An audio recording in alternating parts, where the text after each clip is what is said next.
Hello everyone, select civils के एक और वीडियो लेक्चर में आपका वेलकम है। हम क्वांट की प्रीवियस ईयर क्वेश्चन सॉल्व कर रहे हैं। तो ये जेएसएससी द्वारा पूछे गए क्वेश्चंस का सेट है। तो आइए देखते हैं किस तरह के क्वेश्चंस हैं। अब ये कह रहा है अंत बिंदु 1 1 और 2 2 व्यास वाले एक वृत्त का समीकरण क्या होगा। ये एक कोऑर्डिनेट ज्योमेट्री का क्वेश्चन है और कुछ कुछ जैसे मैंने कहा अब आपको अच्छे क्वेश्चंस मिलना शुरू हो रहे हैं। हर तरह के क्वेश्चंस हैं। अगर 20 क्वेश्चन है तो 3-4 तो बिल्कुल ही हाई क्वालिटी क्वेश्चंस हैं, तो ये भी उसी में से एक है। तो इसको सॉल्व करने के लिए आपको कुछ कुछ बेसिक चीज़ें पता होनी चाहिए। मैं बार बार एक ही चीज़ रिपीट कर रहा हूँ क्योंकि आप चीज़ आ ही रही है वैसा कि आपको किसी भी सेक्शन को छोड़ना नहीं है।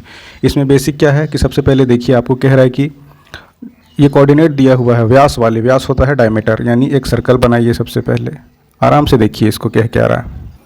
अंत बिंदु इज व्हाट? डायमीटर। डायमीटर ही अंत होता है ना, डायमीटर। यानी अगर ये सेंटर है सर्कल का तो इसके दो अंत बिंदु दिए हुए हैं। पहला है ये 1 1 और दूसरा है 2 2। यानी कोऑर्डिनेट आपको दिया हुआ है। कोऑर्डिनेट यानी हम एक्स एक्सिस में और वाई एक्सिस में देखते हैं कि पॉइंट को कैसे डिनोट करते हैं। तो ये इसका जो कोऑर्डिनेट है ये 1 1 है, इसका कोऑर्डिनेट 2 2 है। तो आपसे ये दे के पूछ रहा है ये जो सर्कल का है इसका इक्वेशन बताइए। कल हमने आपको डिटेल में बताया था कि सर्कल का इक्वेशन निकालते कैसे हैं। तो एक तरह से ये चलिए आपके लिए रिवाइज का काम भी करेगा एक। तो ये आपको सबसे पहले पता होना चाहिए कि सर्कल में रेडियस होता है और वो क्या होता है? डायमीटर का आधा होता है। एक दूसरे से आपको लिंक करनी होगी चीज़ें।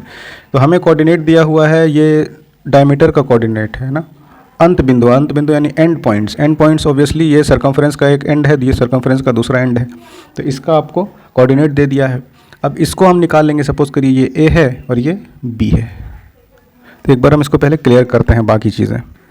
तो ये जो हमारा डायमीटर निकलेगा ए बी, क्या होगा? A B will be diameter, Hindi में इसको व्यास कहते हैं। तो डायमीटर हमारा निकल जाएगा ए बी और उसका जो हाफ होगा, यानी अगर सेंटर ओ मान लीजिए तो ए ओ या ओ बी। ए ओ बराबर होगा किसके? O B. और ये क्या होगा? रेडियस होगा। और ये क्या होता है? आर होता है। तो हम पहले डायमीटर निकाल लेंगे ए बी और उसको हाफ कर देंगे, वो रेडियस होगा। तो देखिए किसी पॉइंट ओ, ये दोनों इक्वल है ना, ये ए ओ भी आपका रेडियस है और ओ बी भी रेडियस है। तो ए और इसीलिए हमने ओ बी को बराबर कर दिया है। तो दो पॉइंट जिसका कोऑर्डिनेट दिया हुआ है, सपोज करिए ए और बी, इसका अगर कोऑर्डिनेट दिया है x1 और y1, इसका कोऑर्डिनेट दिया है x2 और y2, तो बीच का अगर कोई पॉइंट है O, तो इसका जो कोऑर्डिनेट होता है वो होता है x1 plus x2 divided by 2 और y1 plus y2 divided upon 2, क्योंकि ये मिडिल पॉइंट है। O क्या है? मिडिल पॉइंट है, सेंटर है इस दोनों के बीच का। यानी A से O का जो डिस्टेंस है वही O से B का डिस्टेंस है। तो सेम चीज़ यहाँ पे देखिए अप्लाई हो रहा है। अगर सेंटर को आप O मान लीजिए तो ये भी रेडियस है, त्रिज्या है, और ये OB भी क्या है? त्रिज्या है। तो ए और ओ बी बराबर होगा। तो हमारे पास इसका रेडियस क्या निकल जाएगा? 2 प्लस, इसको इसमें पुट कर देंगे तो 2 प्लस 1 3/2 और अगेन 2 प्लस 1 3/2। तो ये जो ओ है हमारा सेंटर, इसका हमें कोऑर्डिनेट पता चल गया। तो हम लिख सकते हैं कि ऑफ सेंटर ओ, ये हमें पता लग गया 3/2 और 3/2 है। यानी एक्स और वाई दोनों एक्सिस में 1.5 का ये कोऑर्डिनेट है। ऑलराइट, अब हमें क्या पता चलना चाहिए कि रेडियस क्या होगा? आर होगा, यानी ए ओ या ओ बी जो कह लीजिए। अब दो पॉइंट के बीच का डिस्टेंस कल भी मैंने आपको बताया था, ओ बी निकाल लीजिए या ए ओ निकाल लीजिए, दोनों सेम होगा। यानी रेडियस क्या हो जाएगा? 3 - 2, इसी को ले लेते हैं बी को, यानी ओ बी को ले लेते हैं 3 - 2, ये -2 का whole square plus r square is equal to, है ना। ये हो जाएगा अगेन 3 - 2 अपॉन वाई एक्सिस के लिए 2 का होल स्क्वायर। इसको सॉल्व कर देंगे तो आर स्क्वायर हाफ हो जाएगा सॉल्व करने पे। सिंपली हमने इसको आर स्क्वायर डिराइव कर लिया है। अब हमारे पास आर स्क्वायर निकल गया, यानी ओ बी रेडियस अगर है तो इसकी वैल्यू आर है, तो आर स्क्वायर का वैल्यू हमें निकल गया कि हाफ होता है। अब कोई पॉइंट अगर पी है जो कि एक्स और वाई है, तो यहाँ हमें सेंटर का कोऑर्डिनेट पता लग गया कि 3/2 और 3/2 है। तो इक्वेशन क्या होगा? अगेन यहाँ कोई एनी पॉइंट, ये तो हमें इसके कोऑर्डिनेट्स पता है ना कि 2 और 2 है और इसका 1 और 1 है। तो अगर हमें कोऑर्डिनेट एक्स और वाई के रूप में दिया रहे तो ये क्या होगा? डिस्टेंस एक्स माइनस, इस बार कोऑर्डिनेट हमने निकाल लिया है कितना? 3/2 का होल स्क्वायर प्लस इस बार डिस्टेंस ये डिराइव कर रहे हैं हम, पी ओ इस बार निकाल रहे हैं। जब हमें एग्जैक्ट पता नहीं है कि 2 है या 1 है क्या है, तो हम x और y सपोज करेंगे, तो ये पॉइंट क्या होगा, p माइनस 3/2 का होल स्क्वायर, और ये कितना हो जाएगा y माइनस 3/2 का होल स्क्वायर। और ये डिस्टेंस क्या है, रेडियस है, पी ओ भी रेडियस ही होगा ना। एक अगर पॉइंट आपका सेंटर ओ है तो सरकमफ्रेंस में कोई भी पॉइंट को आप टच करिएगा, ये भी रेडियस है, ये भी रेडियस है, ये भी रेडियस है, ए भी रेडियस है, बी भी रेडियस है, हर पॉइंट रेडियस ही है। तो हमें जब कोऑर्डिनेट्स पता नहीं है तो हमने इसको एक्स और वाई एज्यूम कर लिया है, तो ये हमने निकाल लिया ओ पी का स्क्वायर, ये ओ पी का स्क्वायर निकल गया। ओ पी का स्क्वायर ये जो निकला ये भी क्या है, रेडियस है, तो रेडियस का स्क्वायर हमने कितना निकाल लिया है 1/2। इससे इसको इक्वेट कर देंगे। इसको सॉल्व करने पे जो होगा, तो फर्दर सॉल्व करने पे ये आएगा x² माइनस 3x और इधर प्लस 9/4, और फिर y वाले में आ जाएगा इधर y² प्लस 9/4 अगेन आएगा, और ये इस बार 3y माइनस हो जाएगा, और इसका स्क्वायर का वैल्यू तो हाफ है ही।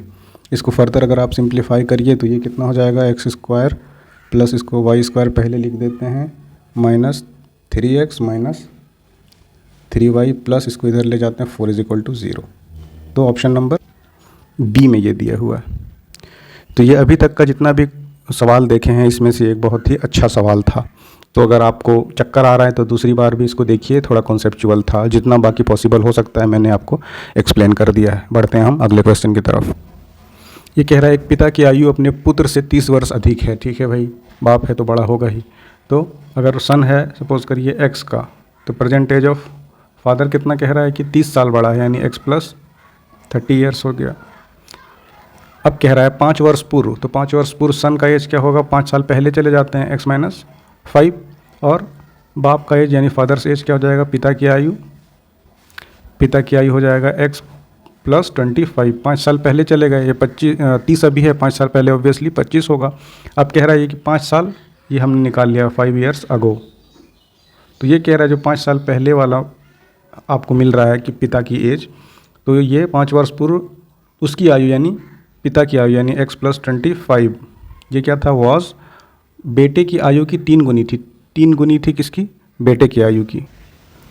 सन का सन कितना है, x - 5। इसको सॉल्व कर देते हैं सिंपली, ये x + 25 = 3x - 5, यानी कि 2x = ये 15 होगा ना, 5 × 15, यानी 2x = 40।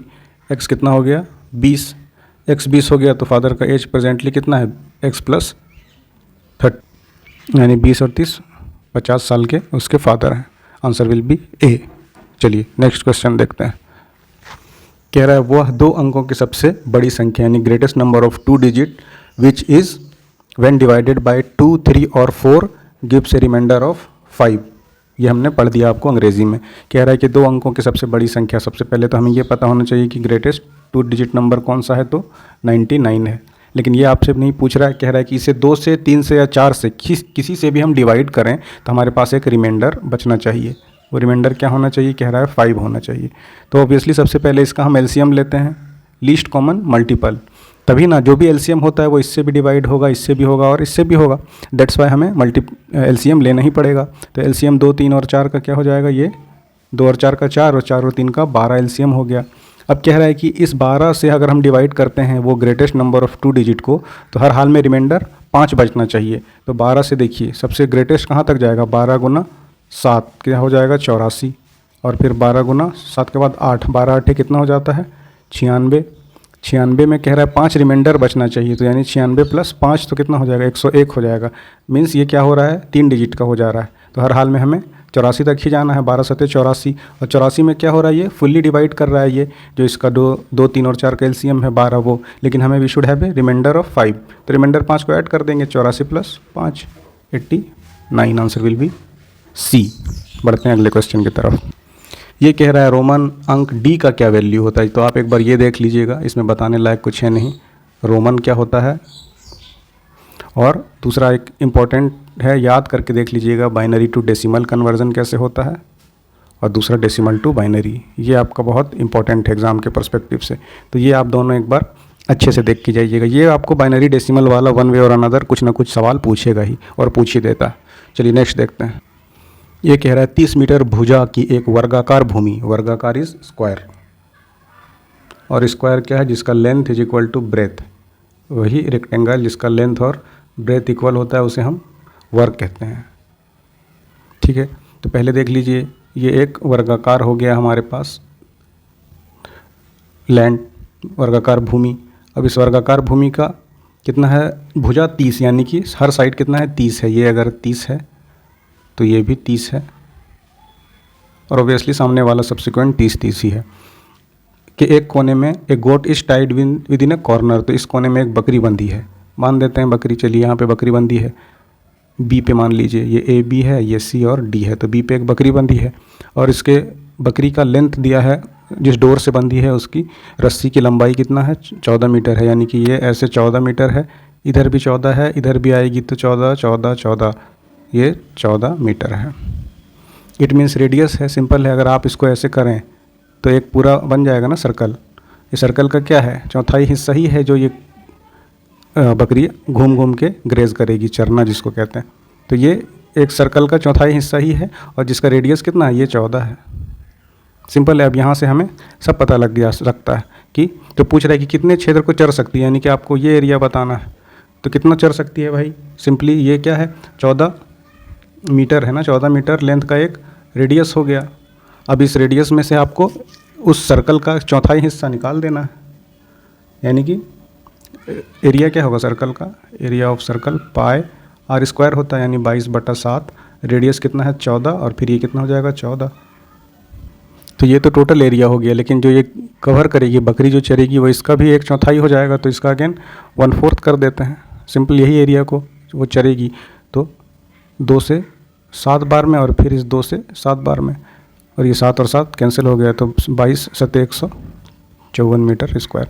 तो ये जो एरिया है ना, ये ब्लू वाला डार्क ब्लू जो था, ये 14, ये वाला जो एरिया था, ये कितना हो जाएगा 154। ये काफ़ी सिंपल सवाल है, बिल्कुल घबराना नहीं है। देखिए क्वेश्चन में हमेशा सफिशिएंट इन्फॉर्मेशन दिए होते हैं। सिंपली एक सर्किल का चौथाई हिस्सा वो चर जाएगी, और हमें इसकी एक्चुअली कोई ज़रूरत ही नहीं थी कि इसका 30 है कि क्या है रेक्टेंगल का साइड। बढ़ते हैं अगले क्वेश्चन की तरफ। ये क्वेश्चन कह रहा है ए और बी की औसत मासिक आय 1500 रुपये, यानी average income of A and B is equal to 1500। A और बी का औसत हमेशा डिवाइड कर देंगे। इसी तरह से कह रहा है बी और सी का औसत, ये कितना है भाई, तो ये 2500 है, और ए और सी का औसत ये कितना है 3000 है। तो आपसे कह रहा है ए क्या है बताइए, इससे सिंपल पूछा जा सकता है, बिल्कुल नहीं, लेकिन फिर आई रिपीट कि ऐसे सवाल के भरोसे नहीं जाना। ये बेसिक जानने के लिए है कि किस तरह से पूछे जाते हैं और कौन कौन सा एक्चुअली सेक्शन आपको जानने के लिए ये है। तो ये एवरेज का क्वेश्चन है, एवरेज कहिए, नंबर सिस्टम कहिए, जो कहिए, बेसिक क्वेश्चन है।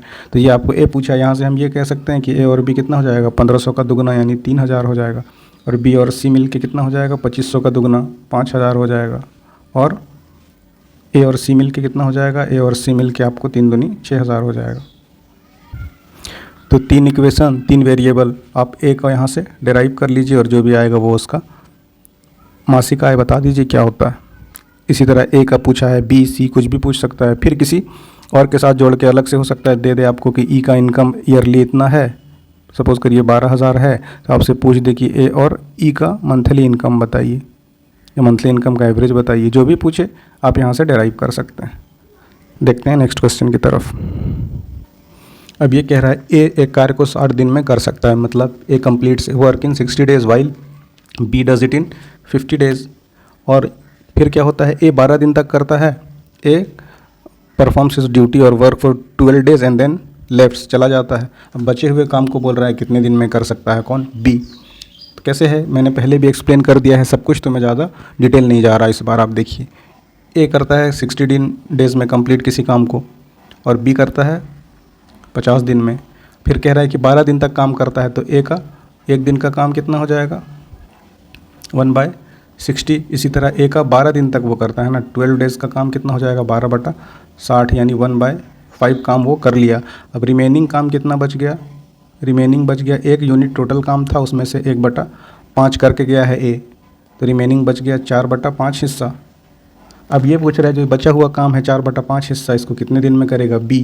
तो बी पूरे काम को ही कर देता है वो 50 दिन में, तो जो रिमेनिंग पार्ट है 5, इसी को करना है ना, तो ये कितने दिन में करेगा? 40 दिन में करेगा। इसको सॉल्व कर दिया हमने, 40 दिन में करेगा। ठीक है, देखते हैं नेक्स्ट क्वेश्चन। इस बार कह रहा है एक आयताकार क्षेत्र है। चलिए भाई, आयताकार, ये हमने आयताकार बना लिया। तो आयताकार क्षेत्र की परिधि इज़ व्हाट? पेरीमीटर। यानी कि अगर ये ए, बी और सी और ये डी है, तो ए से जाइए बी तक, बी से जाइए सी तक, सी से डी तक और डी से ए तक। इसको टोटल अगर जोड़ेंगे ना, तो वो कह रहा है 640 मीटर है, यानी पेरीमीटर होता है। Perimeter is 640 metre. और ये भी कह रहा है कि लंबाई और चौड़ाई के बीच का रेशियो कितना है? तो ये 3:1 है। तो रेशियो को हम x मान लेते हैं, तो ये 3x हो गया और ये सिंपली 1x और x हो गया ये। अब पेरीमीटर क्या होता है? 2 इंटू लेंथ प्लस ब्रेथ, क्योंकि ये x है तो ये भी x है ना, और ये 3x है तो ये भी 3x होगा। तो 3x भी 2 बार होगा, यानी लेंथ 2 बार और ब्रेथ 2 बार, तो 2 लेंथ 2 ब्रेथ सिंपली है। ये कितना है? 640। अब हम पुट कर देते हैं, 2 इंटू लेंथ हमारे पास कितना है? 3x प्लस ब्रेथ कितना है? x है। यही इक्वल है 640 मीटर के। इसको सॉल्व करिएगा तो 3 और 1 4 दूनी 8x is equal to 640। x कितना निकल गया? x निकल गया 640/8, यानी 8 8 64 80। तो हमारे पास लेंथ कितना निकल गया? 3x की जगह हो जाएगा 3 गुना 80 यानी 240, और ब्रेथ सिंपली x है, x यानी कि 80 है। 240 लेंथ है और 80 इसका ब्रेथ है। तो आपसे पूछ क्या रहा है? क्षेत्र का क्षेत्रफल निकालिए। तो एरिया क्या होता है? क्षेत्रफल means area means length into breadth, यानी 80 इंटू 240। इसको मल्टीप्लाई कर दीजिए, 2 जीरो इधर, 8 चौक 32 का 2 इधर, 3 8 दूनी 16 और 3 19,200, ऑप्शन नंबर ए। तो देखिए कुछ क्वेश्चंस बिल्कुल ही सिंपल हैं, जैसे ये हो गया, या इससे पहले टाइम एंड वर्क, और कुछ अच्छे क्वेश्चंस हैं, जैसे हमने फर्स्ट क्वेश्चन जो सॉल्व किया सर्कल वाला। तो यहीं तक रहने देते हैं। 20 मिनट से ज़्यादा एक्चुअली मैं चाह नहीं रहा कि लेंथ हो लेक्चर्स के, तो लोग देखते हैं नहीं, और वर्स्ट मतलब एफर्ट लगा के फ़ायदा कुछ है नहीं। तो मिलते हैं अगले वीडियो में, तब तक आप एनालाइज़ करिए। और टेलीग्राम चैनल है @SelectCivils, मुझसे डायरेक्ट बात कर सकते हैं। किसी तरह का आपको इशू हो या कोई कॉन्सेप्चुअली कहीं पर दिक्कत आ रही हो, तो I will more than happy to help you. मिलते हैं अगले वीडियो में। Thanks for watching.